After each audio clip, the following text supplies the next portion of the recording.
وزیر اعلیٰ سندھ کے مشیر اطلاعات و قانون اور اینٹی کرپشن بیرسٹر مرتضی وہاب نے کہا ہے کہ نگراں حکومت کے دور میں کیے گئے پولیس افسران کے غیر ضروری تقرری کے واقعات تبادلوں کی وجہ سے بچوں کے اغوا کے واقعات اور جرائم میں اضافہ ہوا ہے۔ جب مئی 2018 میں ہماری حکومت ختم ہوئی تھی تو یہی کراچی تھا، مثالی لا اینڈ آرڈر سچویشن تھی، یہ اسٹریٹ کرائم کی سچویشن یا کڈنیپنگ کی نہیں تھی۔ بٹ اس کے بعد کیئر ٹیکر گورنمنٹ آئی اور کیئر ٹیکر گورنمنٹ نے آنے کے بعد ایسے تبادلے پولیس ڈپارٹمنٹ میں کیے جس کو میں سمجھتا ہوں وہ پولیس کی پرفارمنس کے لیے نہیں تھے، شاید پولیس سے کوئی اور کام ان کو سندھ میں لینا تھا جس کام کے لیے وہ تبادلے کیے گئے۔ تو میں سمجھتا ہوں یہ سارے اثرات ان غلط ٹرانسفر پوسٹنگز کی ہیں۔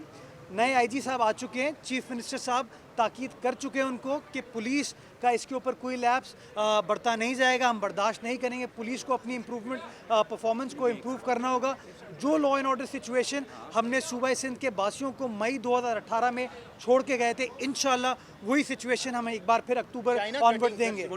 انہوں نے کہا کہ وفاقی حکومت کی جانب سے وعدوں سے پھر جانا یو ٹرن کی مثال بن چکا ہے۔ دیکھیں ابھی تک جو 30 روز میں ایک ماہ میں جو حکومت خان صاحب نے کی ہے وہ تو میں سمجھتا ہوں مثالی یو ٹرن کی حکومت ہے۔ جو وعدے انہوں نے اپنی الیکشن کیمپین میں کیے تھے یا وعدے پچھلے 5 سال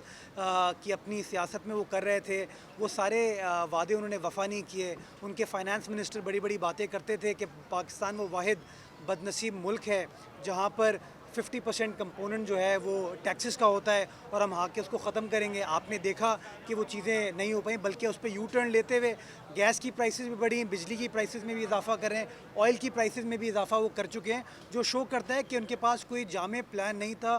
پالیسی کو نمٹنے کے لیے۔ اسی طرح فورن انویسٹمنٹ کے لیے ان کے ایک وزیر صاحب کہتے تھے کہ خان صاحب کی حکومت آئے گی اور آتے ہی آپ دیکھیے گا $200 ارب پاکستان واپس آ جائیں گے۔ آج آپ دیکھ سکتے ہیں کہ خان صاحب کی حکومت بھی آ گئی ہے، بڑی کابینہ بھی ان کی آ گئی ہے، وہ صاحب خود بھی وزیر بن چکے ہیں، لیکن ابھی تک $200 ارب کیا $200 بھی پاکستان کے اندر نہیں آئے۔ تو میں سمجھتا ہوں کہ ماضی میں جو باتیں تحریک انصاف نے کی تھیں وہ عوام کے سامنے ایکسپوز ہوتی جا رہی ہیں کہ وہ صرف سیاسی باتیں تھیں، اس کے اندر کوئی ان کے پاس جامع پلان نہیں تھا جس کے تحت وہ پاکستان کی عوام کی خدمت کر سکیں یا ان کے مسائل میں کمی لا سکیں۔ صوبائی مشیر نے ایک سوال کے جواب میں کہا کہ صدر مملکت اپنے پلاٹ سے متعلق شکایت کراچی ڈیولپمنٹ اتھارٹی میں جمع کروائیں۔ میں سمجھتا ہوں کہ صدر مملکت کو بے بسی کا ثبوت نہیں دینا چاہیے، ان کے پاس کمپیٹنٹ فورم اویلیبل ہے۔ جو آپ نے کمپلین کی بات کی وہ کمپلین میری طرف بھیج دیجئے، میں بھی ٹیک اپ کر لوں گا KDA کے ساتھ کہ اگر کسی کے ساتھ ناانصافی ہوئی ہے، خواہ وہ صدر پاکستان ہو یا عام پاکستانی ہو، سندھ حکومت اس بات کو برداشت نہیں کرے گی اور انشاءاللہ انصاف ہوگا۔ یہ بتا دیں کہ انہوں نے مزید کہا کہ تحریک انصاف کی حکومت گندم افغانستان بھیجنے کے بجائے تھر کے عوام میں تقسیم کرتی تو زیادہ بہتر اقدام ہوتا۔